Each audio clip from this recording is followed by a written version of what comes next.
Muy bien, pues nada, buenos días a todos otra vez. Estamos, bueno, pues hoy aquí para la última conferencia de clausura en este espacio tan bonito en el convento de Santo Domingo, antiguo convento de Santo Domingo, hoy dedicado a instalaciones culturales del Ayuntamiento de La Laguna. Y sin más voy a dar paso a presentar muy brevemente al profesor Jaume Garau Amengual. Yo creo que, en fin, después de estos días ya nos conocemos todos, pero voy a dar unos breves rasgos de su currículum y primero que nada agradecerle que haya aceptado la invitación del YEMIR para estar en este seminario. Bien, Jaume es catedrático en la Universidad de las Islas Baleares, se ha especializado en literatura española del siglo de oro, ha publicado diversos libros y artículos acerca de los inicios de la literatura en castellano en Mallorca, además de ediciones críticas de obras de Tirso de Molina, Torres Villarroel y Bartolomé Jiménez Patón, de quien ha estudiado sus ideas religiosas y editado algunos de sus manuscritos inéditos en el marco de los distintos proyectos competitivos de I+D+I que ha dirigido destinados a ese objetivo. Entre sus intereses se cuenta también el estudio de la predicación sagrada, con la investigación de predicadores reales como Jerónimo de Florencia, la obra de Cervantes y la literatura escrita en tiempos de los novatores. Ha sido profesor visitante en distintas universidades de Europa y de América. Es miembro del Grupo CELES de la Universidad de Poitiers y miembro asociado del GRISO. Ya saben que es el grupo de... La R no me sale, del GRISO. Grupo de Investigación del Siglo de Oro, pero la R no me acuerdo de dónde viene. De la Universidad de Navarra. Bueno, yo creo que todos conocemos el Grupo GRISO, que es muy importante y hacen cosas muy buenas. Bueno, fue, pues como ya lo sabemos, uno de los promotores del Instituto de Estudios Hispánicos en la Modernidad de la Universidad de las Islas Baleares y del que en la actualidad, como sabemos también, es su director. Pues nada más, voy a darle paso. Yo no me extiendo, como ustedes ya saben, en las grandes publicaciones. Ayer nos dieron paso, digamos, y nos han invitado a entrar en la página web del instituto y ahí tienen un currículum pues ya más desarrollado e incluso con muchas de las publicaciones con acceso abierto. Bien, pues la conferencia Viaje de Turquía, aspectos críticos de un viaje a la sublime puerta. Muchas gracias, Jaume, cuando quiera.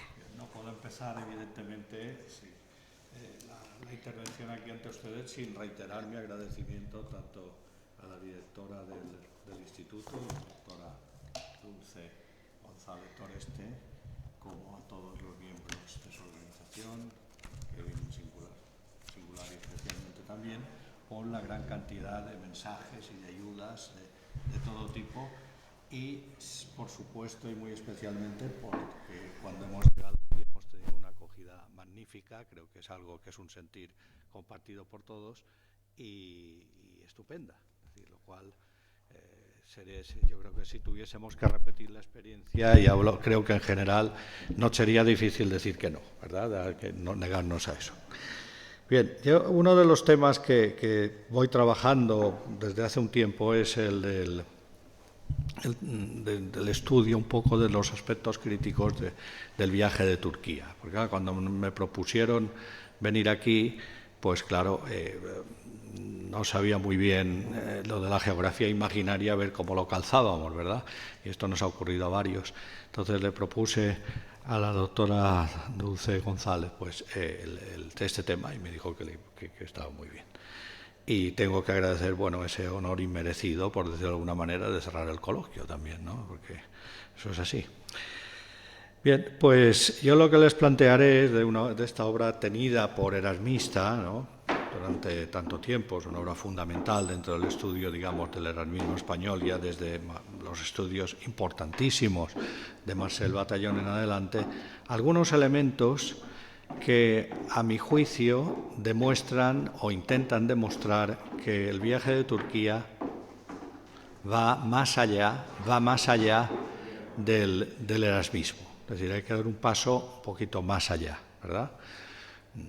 No entraré tampoco en la cuestión del Lazarillo, porque evidentemente yo también pienso que el Lazarillo es una obra que trasciende lo que es el mero erasmismo, en tanto que prólogo de la Reforma, o posible prólogo de la Reforma y de las ideas de la Reforma, pero que hay que hacer una lectura un poquito, quizá, un poco más valiente, ¿verdad? Y es lo que yo intentaré exponerles aquí, los resultados que tengo de ese trabajo, digamos, en curso.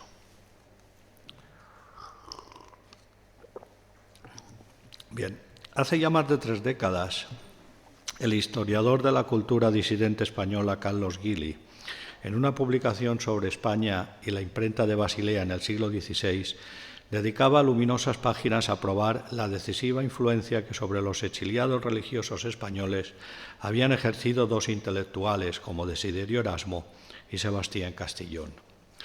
En el transcurso de esta publicación, Gili manifestaba que Marcel Batallón creyó percibir, y cito textualmente, creyó percibir la influencia de Erasmo sobre la espiritualidad española por todas partes, aún allí donde en realidad se trataba de Lutero, como es el caso de Juan de Valdés, pero precisamente no allí donde Erasmo dejó su huella más radical, que fue en el caso de Miguel Servet.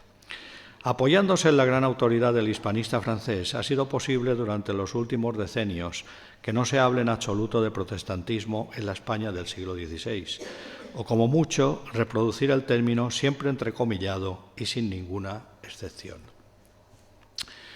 En esta intervención, en este coloquio, no pretendemos, como todos ustedes habrán advertido, modificar en modo alguno muchas de las interpretaciones que tradicionalmente se han venido publicando acerca de un libro tan importante en la historia del erasmismo español como El viaje de Turquía.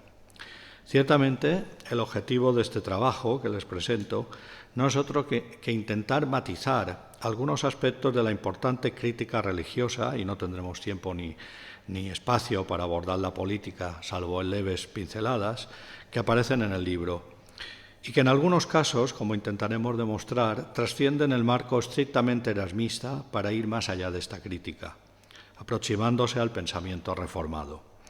Es sabido que en muchos casos es obligado ser conscientes de la débil frontera que existe entre la crítica erasmista de la luterana o reformada, ¿verdad? En muchas de sus manifestaciones es realmente difícil poder deslindar un elemento del otro. No abordaremos, pues, ninguna de las importantes líneas de investigación que ya resumió en su día Marisol Ortola en su edición crítica del viaje, salvo la relativa a la ideológica, que comporta, como es el caso, la censura a la religión. Estas vías se centran en intentar dilucidar quién hubiera podido ser el autor del libro, desde Manuel Serrano y Sanz, que es el que da la primera noticia, Marcel Batallón, William Marcrick, Fernando García Salinero y últimamente Alfredo Rodríguez López Vázquez en su edición más reciente, vamos, en cátedra, ¿no? No intentaremos buscar, ¿verdad?, quién fue el autor, porque obviamente hasta el momento en el que no existan elementos que de un modo plausible incontestable, diría yo, puedan demostrar una autoría, pues siempre nos movemos en el ámbito de la especulación, ¿no? Tampoco entraremos en lo relativo al estudio de los manuscritos, como vemos en Marcel Batallón, Franco Meregali, Florenzo Sevilla y Ana Villán Herrero, quien ha investigado con detalle, ¿verdad?, con un estudio magnífico, a mi parecer, los 5 manuscritos que se conocen del texto. Del mismo modo, el estudio del diálogo en cuanto a texto literario ha resultado también fecundo, con aportaciones de Jacqueline Ferreras, Encarnación Sánchez, Marisol Ortola o Ana Vián, y en las que tampoco vamos a entrar. Tampoco podemos olvidar en este ámbito, en lo que se refiere al componente ideológico del viaje, las aportaciones de Claude Alegre o, evidentemente, de la figura para mí importantísima de Agustín Redondo, ¿no?, quien estudia las relaciones entre la devoción tradicional y la erasmista, o en otro estudio el trasfondo folclórico en la narración del viaje de Turquía y el Lazarillo de Tormes, ¿no? Establece un paralelismo entre. Mucho más recientemente han sido diversas las aproximaciones al viaje desde la perspectiva de la multiculturalidad que entraña, como revelan las investigaciones de Natalia Ojama o de Diana Galarreta Aima, que resaltan en el trasfondo del discurso crítico que encierra el texto la fascinación por el turco, estimado como el enemigo de la España de Felipe II, y la aspiración a la tolerancia entre la diversidad de pueblos y culturas. Bien, como muy bien señaló acertadamente Asunción Rayo en el estudio introductorio a su edición del Crotalón, en cuya obra, y al igual que en muchos textos de la época, y por lo que se refiere a la crítica religiosa, se hace un recorrido, y cito, a los principales problemas que fueron simultáneamente aludidos en textos como el diálogo de Mercurio y Carón, el diálogo de las cosas ocurridas en Roma, Viaje de Turquía o Lazarillo de Tormes, y abordados de forma continua en las cortes de los antiguos reinos de León y Castilla y más adelante en el propio Concilio de Trento. Es decir, toda esa idea que existe de la reforma, de la crítica al clero, etcétera, ya tiene como saben, una amplísima tradición que después, en cierto modo, fraguará de un modo, digamos, podríamos decir ya más oficial cuando se convoca y se desarrolla el concilio, ¿no? Sobre todo en la cuestión relativa a la ejemplaridad del clero, ¿no? Que es una de las críticas que se van repitiendo y reiterando una y otra vez.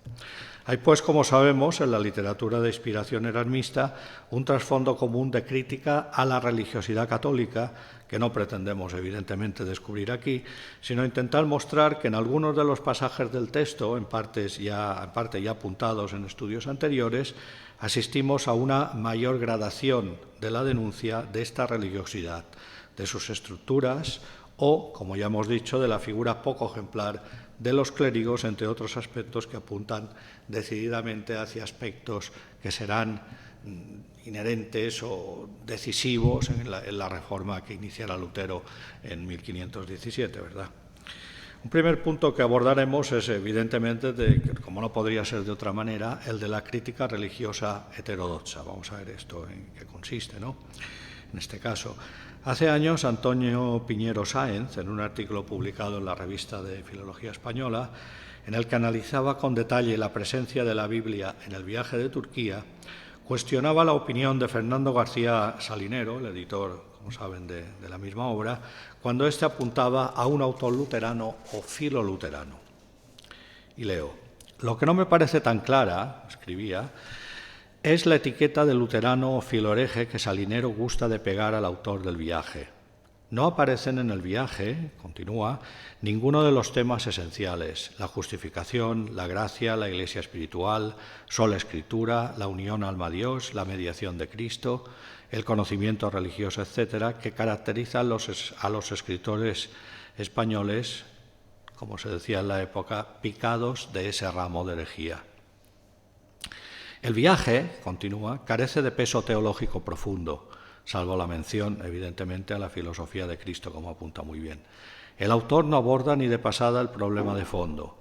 Es un mero chanceador reformista que viene a unirse, impulsado ciertamente por Erasmo, a los intentos de reforma de la Iglesia que en España, en 1557, contaban con más de un siglo y medio de existencia. Años después, Ojana sostenía que el Viaje de Turquía es una obra que sin ser heterodoxa admira un mundo donde la presencia de distintos credos funciona. Cuesta aceptar en su totalidad ambos juicios tras una lectura sosegada del libro y a la luz de los textos, especialmente cuando el texto escrito en torno a 1557, que más o menos es la fecha en la que se fija como periodo redaccional de esta obra, durante el largo periodo del Concilio de Trento y en plena efervescencia del rigor antiluterano, determinó su no difusión y que tuviera que esperar para ver la luz más de 3 siglos. Lo que está claro es que las muestras, los textos que se han editado modernamente a partir de los manuscritos existentes, demuestran de un modo claro que existía probablemente una voluntad de edición del texto, pero que no se llevó a cabo. Y no se llevó a cabo, evidentemente, por las cuestiones que ya se pueden imaginar. Ciertamente asentimos con estos estudiosos en el sentido de que en el viaje no nos hallamos ante un alegato protestantizante al uso, con una defensa explícita de las ideas de la Reforma y con un desarrollo dilatado a lo largo del diálogo, sino que éstas, en algunos de los elementos diferenciadores de la ortodoxia católica, aparecen reflejados puntualmente. Estamos ante un texto que a nuestro parecer hay que leer en lo que podríamos llamar analogía contraria, y valorando la función crítica de contraste que presenta en relación a la sociedad cristiana, y valorando también la función crítica, en esa función de contraste, que presenta en relación a la sociedad cristiana que de la época de 1557 y durante y paralelamente al desarrollo del Concilio de Trento. En un momento en el que muchas de las cuestiones dogmáticas que fijara el Concilio no estaban completamente perfiladas, como si lo estarán en su clausura, constituyéndose en contrapunto doctrinal de la Reforma. El viaje de Turquía es una obra de ficción y evidentemente no es un catecismo. No es un prontuario de doctrina cristiana reformada, como lo será después el tratado para confirmar en la fe cristiana a los cautivos de Berbería de Cipriano de Valera de 1594, o desde el ámbito católico los interesantes comentarios sobre el catecismo cristiano que son contemporáneos a nuestro texto, de 1558 del malogrado Bartolomé de Carranza. Por esta razón no debemos pretender, como hemos visto que plantea Piñero, el tratamiento por extenso de todos y cada uno de los aspectos más esenciales de la doctrina reformada. No está de más en este sentido recordar con Marcel Batallón su definición del viaje como una obra desprovista del tono doctoral, tan característico de muchos textos de su tiempo. En Su Erasmo y España manifiesta Batallón, en una cita que a mí me parece extraordinaria, que estamos ante un libro sustancial, escribe Batallón, en que la erudición y la experiencia están transmutadas por la fantasía. El viaje comienza con una cita de Homero y termina con la cita de San Pablo. Pero aparte de este discreto homenaje al maestro de la narración de aventuras y al maestro de la fe inspirada, no hay libro menos atiborrado de autoridades ni más vivaz en su desarrollo.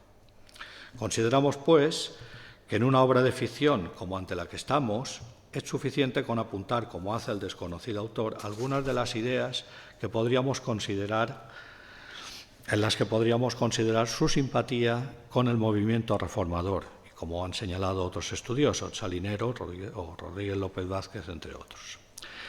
La heterodoxia del viaje es patente en multitud de lugares, tanto por lo que hace a las menciones bíblicas citadas, por traducciones que no son la canónica de la Vulgata, autorizada por la Iglesia, ni tampoco por las traducciones de Erasmo, Juan de Valdés, Tomás Cramer o Melanchthon, según señala López Vázquez con acierto, creo yo.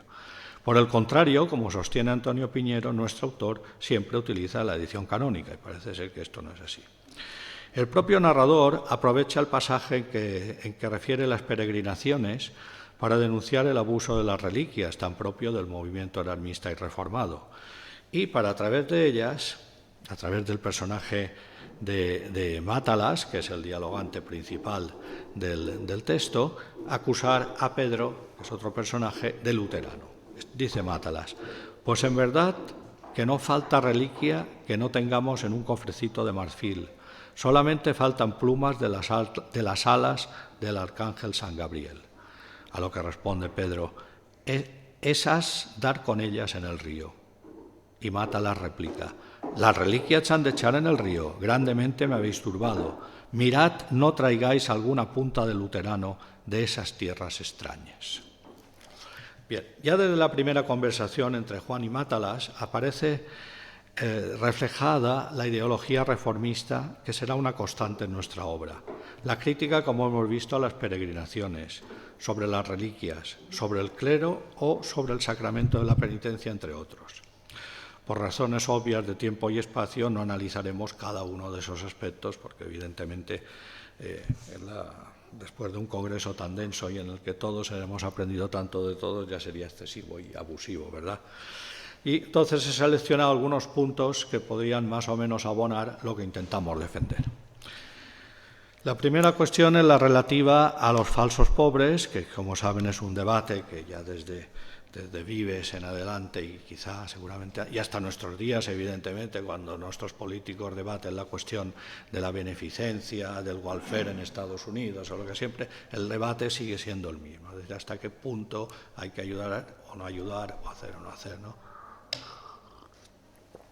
Si bien el debate en torno a los falsos pobres, común en la época y evidentemente hasta nuestros días con variantes, no lo podemos considerar propiamente privativo del pensamiento reformado, hay que recordar que Vives, en su conocida De Subventione Pauperum de 1526, y con anterioridad Lutero, ya defendía la necesidad de secularizar la beneficencia en el sentido de que ésta fuera un asunto público, político, como así sostiene el reformador en su Liber Vagatorum de 1510.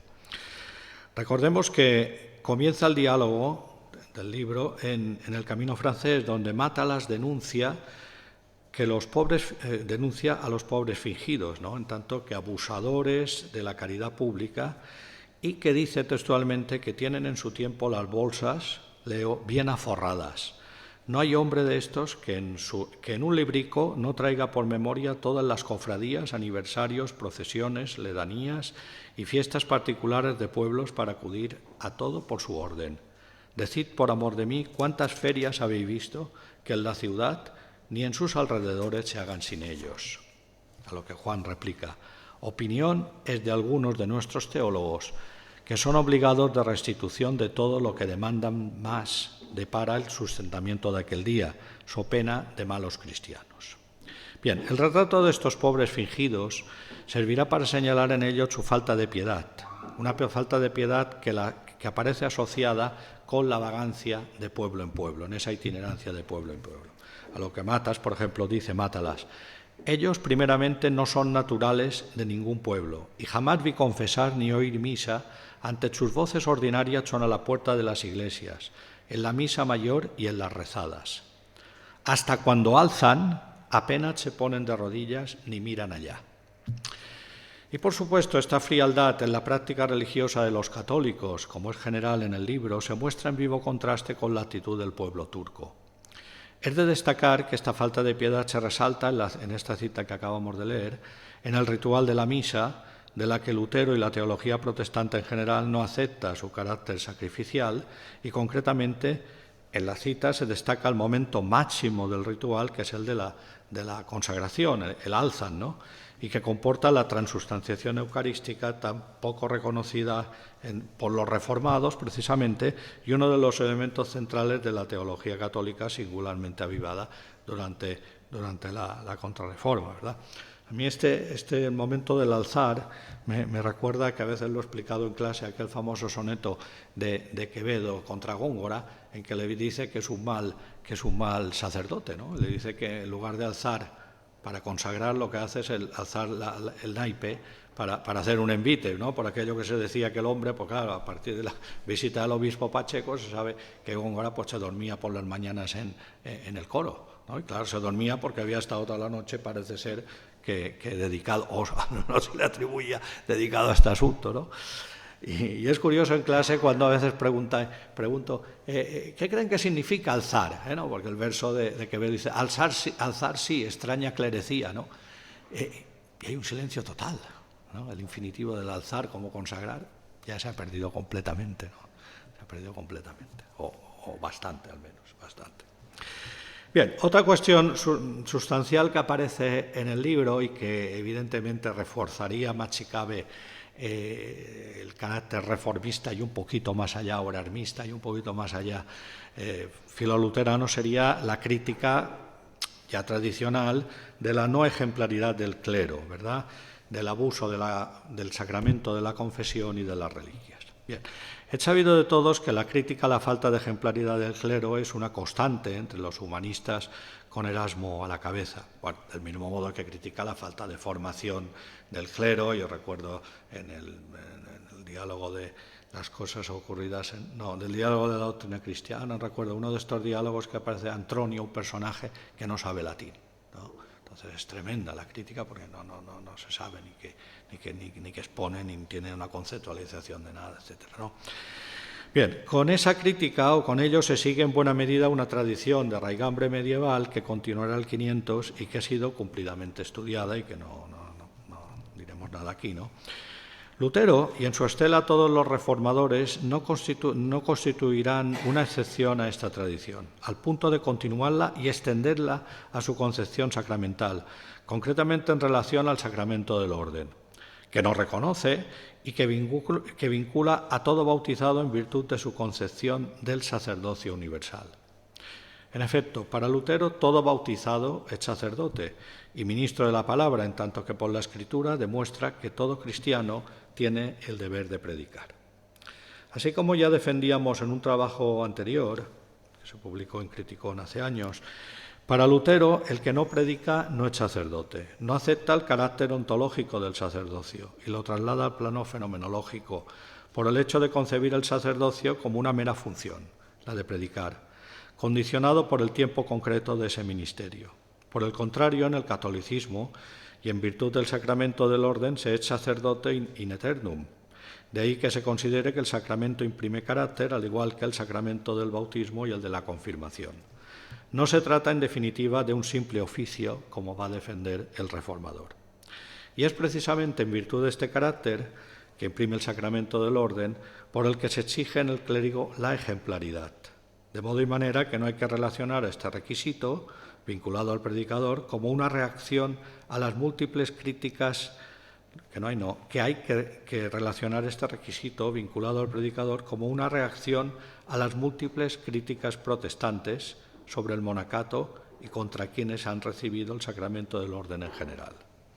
Y ello no es gratuito, ya que responde a la oposición entre dos conceptos distintos de la Iglesia. Por una parte, una Iglesia como comunidad visible, jerarquizada bajo el primado del Papa, sus obispos y sacerdotes, al modo como se entiende en la Iglesia católica, y, por el contrario, la Iglesia como una comunidad invisible, espiritual y cuya visibilidad puede ser percibida por el propio Dios únicamente, tal y como se percibe desde el protestantismo. Por esta razón, entre las disposiciones del concilio se incide mucho en el deber de predicar con el ejemplo, que será lo que se va a denunciar precisamente, ¿no? De ahí, y en ello incidirá mucho a las disposiciones conciliares como reacción a las críticas protestantes, que el clérigo debe mostrar una actitud modélica que no será precisamente la que leemos en nuestro viaje de Turquía. Podríamos mencionar muchos lugares del texto donde se evidencia esta actitud crítica, que ha sido, por otra parte, en muchas ocasiones señalada, pero de entre todos los textos que podríamos traer a colación, hallamos uno que denuncia de forma demoledora la venalidad del clero y además relaciona íntimamente esta crítica de la venalidad con la confesión auricular y especialmente con esa idea que no se aceptará desde la teología católica, protestante, que es la idea de la mediación. El texto dice así, es decir, la figura de la mediación por el confesor en este caso. Mátalas, dice. También a vuelta de esto suele haber algunos bellacos españoles que hacen de las suyas y se juntan con ellos, entre los cuales vi una vez 6 que andaban confesando y tomaban el nombre del penitente, y escribían algunos de los pecados y comunicábanselos uno a otro. Y después venía uno de los compañeros que se trocaban y tomábale en secreto, diciendo que por qué no se enmendaba, que Dios le había revelado que tenía tal y tal vicio. De lo cual quedaba el pobre penitente muy espantado, y lo creía, y con esto le sacaban dineros en cantidad. Yo creo que un nivel de crítica como este es, tremendo. Bueno, me recuerda también lo que vemos en el Lazarillo, ¿no? Aquel momento en el que se ponen de acuerdo que entra aquel y se produce un milagro. Bueno, es la misma idea, ¿no? Estamos, como vemos, ante un caso evidente de violación del secreto de confesión, en consonancia, como decimos, con la crítica de la mediación que no acepta el protestantismo en la administración de este sacramento y del que se derivaron abusos que dieron lugar a que el Concilio de Trento llegara a prescribir el uso del mueble del confesionario, ¿verdad?, colocado en lugar bien visible del templo, para evitar caer en la solicitación durante la administración del sacramento. Como se sabe, Lutero no acepta la mediación del sacerdote en el sacramento de la penitencia, al igual que tampoco la del Papa y los sacerdotes en la concepción jerárquica de la Iglesia, como hemos apuntado anteriormente. Lutero, en una de las obras más relevantes, a mi parecer, La cautividad babilónica de la Iglesia, de 1520, ya denunciaba los abusos que se cometían al conferir o al administrar este sacramento. Y decía allí Lutero: conviene repetir en compendio lo ya apuntado, para que se desvele la tiranía que se ceba en este sacramento con no menor fuerza que en el sacramento del pan.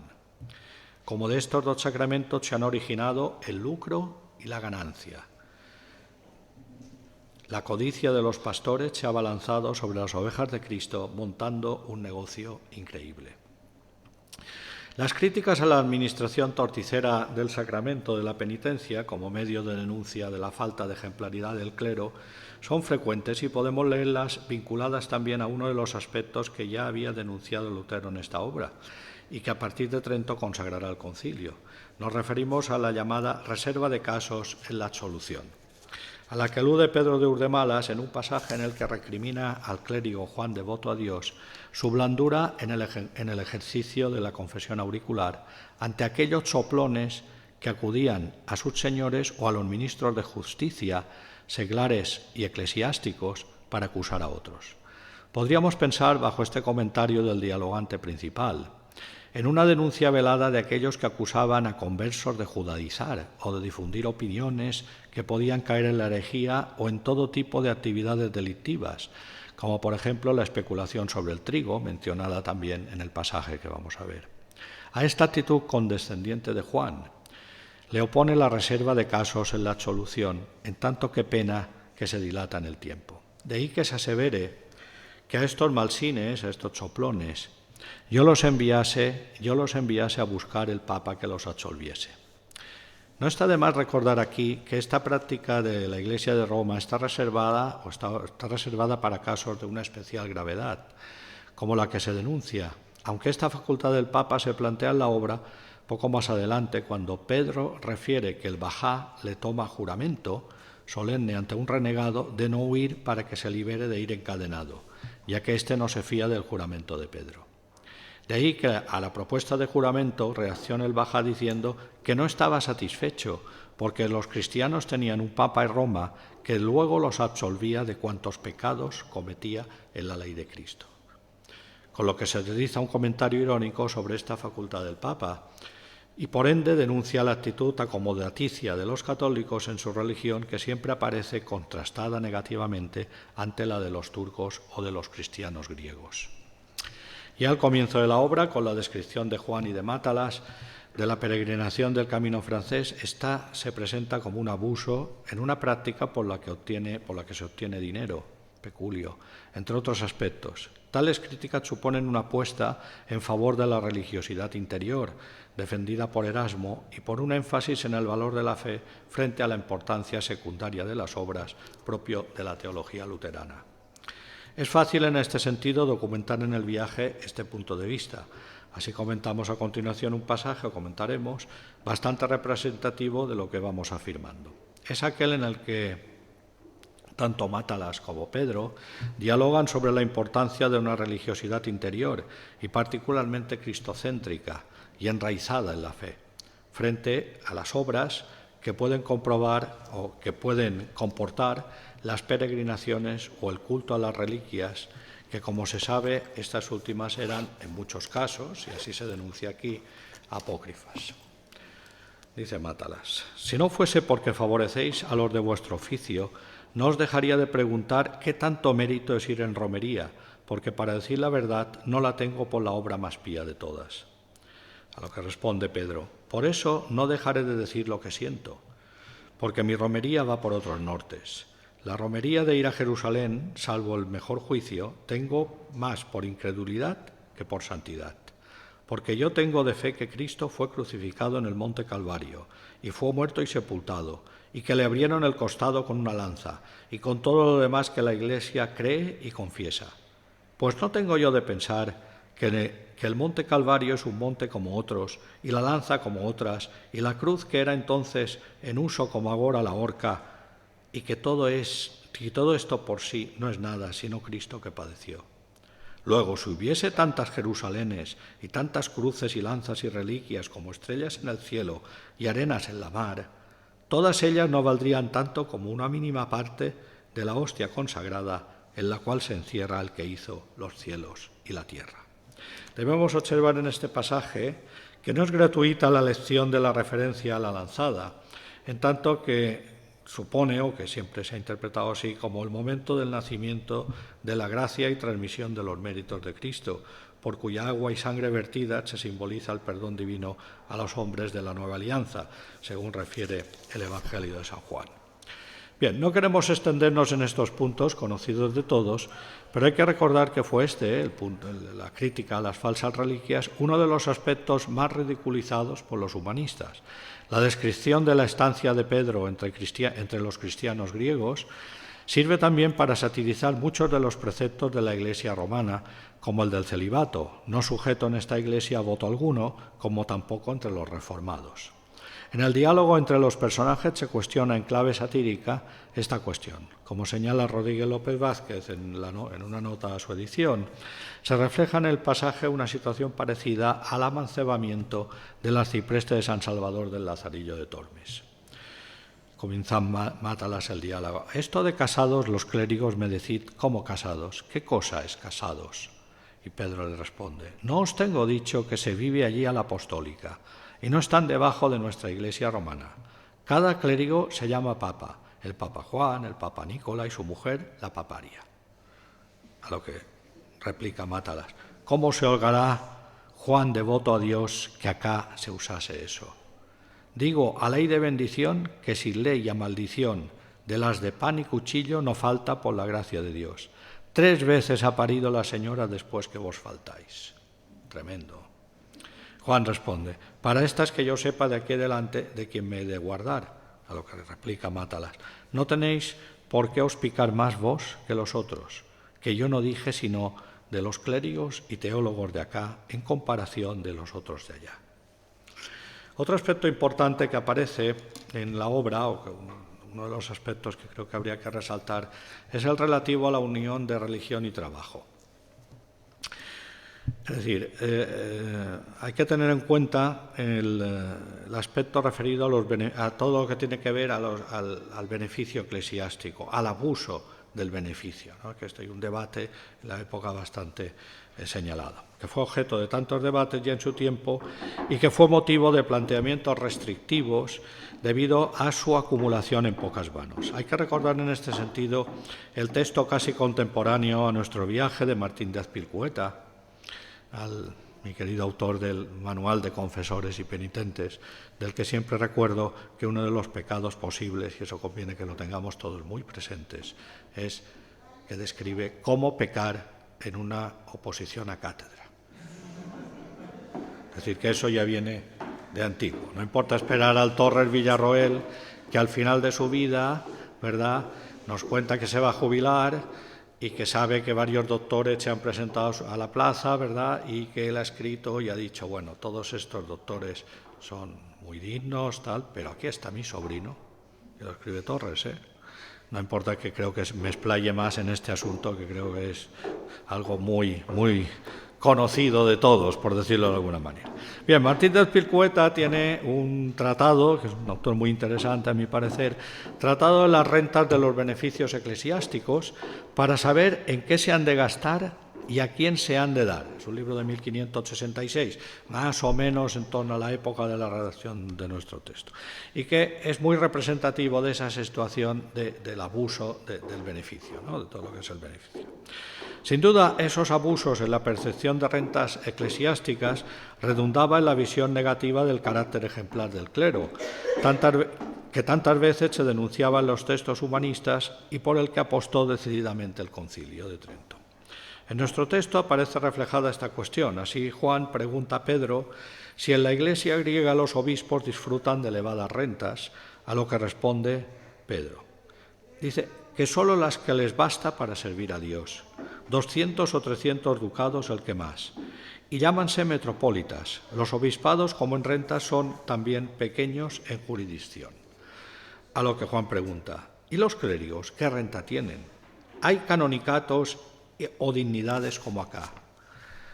Y responde Pedro: ni aún beneficios tampoco. No penséis que es allá la suntuosidad de las iglesias como acá. Son pequeñas, como cosa que está entre enemigos, claro, territorio turco, y herédanse como cosa de patrimonio. Es como hay acá ciertas abadías en ermitas o encomiendas de San Juan. Tengo yo ahora esta iglesia como cura de ella.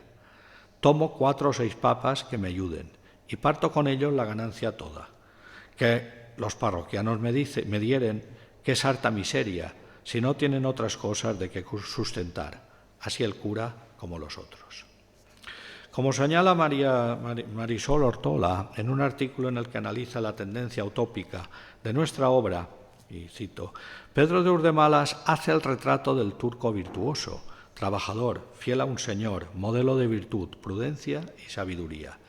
Como el utopiano, el turco aboga por la dignidad del trabajo manual. Es evidente la crítica al modelo beneficial vigente en la España católica, extrapolable también contra los ideales de la nobleza de sangre y su aversión al trabajo mecánico. De ahí, y con razón, que Ortola sostenga que aparecen religión y trabajo íntimamente vinculadas en el pensamiento ideológico del viaje, hasta poder compararse con el ideario calvinista, es decir, incluso un poco más allá, ¿no? Abunda en la misma idea cuando describe al clero musulmán e incide en lo siguiente. Dice: las otras maneras de sacerdotes tienen sus rentas. En las mezquitas, quien 3 reales, quien 4, quien 1 al día. Y si esto no basta, como todos son casados y el hábito no es diferente de los seglares, hacen oficios mecánicos y ganan mucho. Como allá no hay imprentas, a escribir libros sobre el Alcorán y el Musaf y otros muchos de canciones. Esto es lo que dice. Vemos, pues, el contraste entre un tipo de clérigo de rentas bajas y trabajador manual en su caso, y evidentemente el que predomina en el ámbito católico. Otro punto que creo que habría que significar, y con esto vamos acabando, es el del verbosismo, el retrato que se hace de la figura del Papa unido íntimamente a la corrupción y también una crítica al ejercicio cortesano de la predicación. La crítica deba ser mixta al abuso del verbosismo escolástico no deja de aparecer en el viaje de Turquía. Así Pedro critica la teología de su tiempo por la que se puede llegar a tener lo que puede llegar a esa teología a tener de absurda, ¿no? Laten bajo estos pasajes el vivo recuerdo del Erasmo del elogio de la estulticia, entre otros textos. Sobre la medicina, sostiene Pedro, que ha menester experiencia. No hay facultad que juntamente con las letras no la tenga necesidad, y más la teología. Pluguese a Dios por quien Él es, que muchos de los teólogos que andan en los púlpitos y escuelas, midiendo a palmos y a gemes la potencia de Dios, si es finita o infinita, si de poderío absoluto puede hacer esto, si es apeterno, antes que hiciese los cielos y la tierra donde estaba, si los ángeles superiores pueden ver a los inferiores y otras cosas así. Es decir, completamente disparatado. En su descripción del Papa, Pedro de Urdemalas no puede dejar de trazar ante el lector una imagen irreverente, ya señalada por Macric y recogida en nota por Rodríguez López Vázquez en su edición, que nos recuerda la actitud apasionada de Lutero en los versos que escribió al pie de las caricaturas del Papa de su amigo el pintor Lucas Cranach el Viejo, en su obra Contra el Papado de Roma, fundado por el demonio, una obra que tiene edición moderna o relativamente reciente por Gabriel Tomás, publicada el año 2014. En esta cita, Pedro satiriza la figura del Papa, del que manifiesta que es un hombre como los otros y al que casi entronizan, dice él, en el catolicismo a la categoría de divinidad al portarlo, como se practicaba hasta pontificados relativamente recientes, en la silla gestatoria. A la pregunta de Mátalas, ¿cómo es el Papa?, responde Pedro, es de hechura de una cebolla y los pies como cántaro. La más necia pregunta del mundo, ¿cómo tiene que ser, sino un hombre como los otros, que primero fue cardenal y de allí lo hicieron Papa? Solo esta particularidad sabed que nunca sale por sus pies a ninguna parte, sino llévanle sobre los hombros sentado en una silla. La crítica al concepto católico de Iglesia es decir, jerarquizada frente a la Iglesia invisible luterana, se centra, como por otra parte es común en Lutero, en la denuncia de las costumbres del clero en general, como hemos visto, y en particular en las de la Roma renacentista, evidentemente paganizante y muy inmoral, ¿verdad? Así, poco más adelante, Pedro cuenta que el Papa había mandado confeccionar un censo de las cortesanas que había en Roma, porque enfatiza, tiene de cada una un tanto, y hallóse que había 13.000. Y no lo creáis a mí, sino preguntadlo a cuántos han estado en Roma, y muchas de a 10 ducados por noche, las cuales tenían muchos negociantes echados al rincón, de puros alcanzados y haciendo moatras, y cuando no podían, simonías. Yo vi a muchos arcedianos, deanes y priores, que acá había conocido con mucho fausto de mula y mozos, andar allá con una capa llana y gorra, comiendo de prestado, sin mozo ni haca, medio corriendo por aquellas calles como andan acá los citadores. A lo que Mátalas responde, capa y gorra siendo dignidades. Se admira, claro. Pedro responde, todos los clérigos negociantes, si no es alguno que tenga largo que gastar, traen capa algo larga y gorda, y pluguiese a Dios que no hiciese otra cosa peor, que bien se les perdonaría. Es patente la crítica a la corrupción de la Roma renacentista, tanto por lo que hace a la laxitud de costumbres como a la generalización también de la simonía. Del mismo modo, y no tenemos tiempo para comentarlo por extenso aquí, se explaya Pedro en la suntuosidad de las villas romanas, singularmente la del Papa Julio, en la que la corrupción de la administración del Papa Pablo III había conseguido que esa villa pasase a su hermano Baldovino del Monte. Y evidentemente lo que fue el cardenal del Monte y después durante el papado y las relaciones que mantuvo con su amante. Bueno, no entraremos en estos detalles, porque es una constante en multitud de libros de la época denunciar esa situación.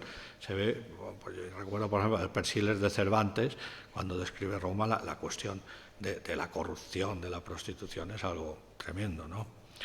Bueno, dice así, de las cosas más insignes que hay en Roma que ver es una casa u huerta que llaman la Viña del Papa Julio, en donde se ven todas las antiguallas principales del tiempo de los romanos, que se pueden ver en toda Roma, y una fuente que es cosa digna de ir de aquí a allá a solo verla. La casa y huerta son tales que yo no la sabré pintar, sino que al cabo de estar bobo mirándola no sé lo que he visto, digo, no lo sé explicar bien. Tengo para mí que tienen más que ver con las 7 maravillas del mundo juntas. Juan pregunta, ¿qué tanto costaría? Pedro le responde, 800.000 ducados. Dicen que los que a lo mejor lo saben, pero a mí me parece que se pudo hacer con 1 millón. Y pregunta Juan, ¿quién la goza? Dice, y responde Pedro, un pariente del Papa. Pero quien mejor la goza es un casero que no hay día que no gane más de un escudo a solo mostrarla, sin lo que se le queda de los banquetes de los cardenales, señores y damas que cada día hacen allí. Pues ¿cómo no la dejó el pontificado una cosa tan admirable y de tanta costa? Más nombrada fuera si siempre tuviera el Papa por patrón. Pedro, no sé, mas quiso favorecer a sus parientes que a los ajenos. Otros aspectos vinculados a la crítica religiosa deben ser tenidos en cuenta, con lo que ya acabamos, deben ser tenidos en cuenta en esta obra, como la denuncia a ciertos abusos en el ejercicio de la predicación, específicamente en lo que hace referencia al uso interesado de la declaración de la palabra para conseguir puestos en la corte, como la del confesor de la reina, por ejemplo. Este hecho será evidentemente una constante que dará lugar a la pugna entre órdenes por ingresar como predicador del rey, como muy bien ha estudiado Fernando Negredo en relación a los predicadores de Felipe IV en un libro que a mí me parece excelente y que marca un antes y un después. Por esta razón, Mátalas sostiene que aspiran mucho al confesionario de la reina con el fin de alcanzar, cito, estas mitras que son un sabroso manjar y para favorecer a quien quisieren. También en este pasaje denuncia Pedro la predicación a gritos, cuya denuncia podremos ver en tantas retóricas eclesiásticas como en los 6 libros de la retórica cristiana de Luis de Granada, poquito posterior, de 1576, como en la posterior de Terrones del Caño, de 1617, donde aconseja que se ha de templar la voz y modo de reprender, al vulgo a gritos y porrazos, al auditorio noble con blandura de voz y eficacia de razones, a los reyes casi en falsete y con gran sumisión. En este pasaje Pedro recrimina precisamente esta predicación a gritos y porrazos, que denunciará posteriormente Terrones y otros, y relaciona esta predicación defectuosa a la falta de formación intelectual del clero, que es una idea evidentemente erasmista que se viene arrastrando, en sintonía pues con esa crítica. De ahí que Pedro achaque a los predicadores de España que tienen menester ser los púlpitos de acero, que de otra manera todos los hacen pedazos a voces. Paréceles que a porradas han de persuadir la fe de Cristo. Juan replica, ¿qué es la causa de esto? A lo que responde Pedro, la retórica que no les debe de sobrar, y están llenos como colmenas de letras bárbaras, y no saben ni latín, ni romance, ni cuanto más la retórica. Pero de estos y otros muchos aspectos deberá ser objeto de otro trabajo y de una mayor profundización en lo que acabo de presentar. Y les agradezco su interés y su paciencia, sobre todo, en escucharme. Muchas gracias.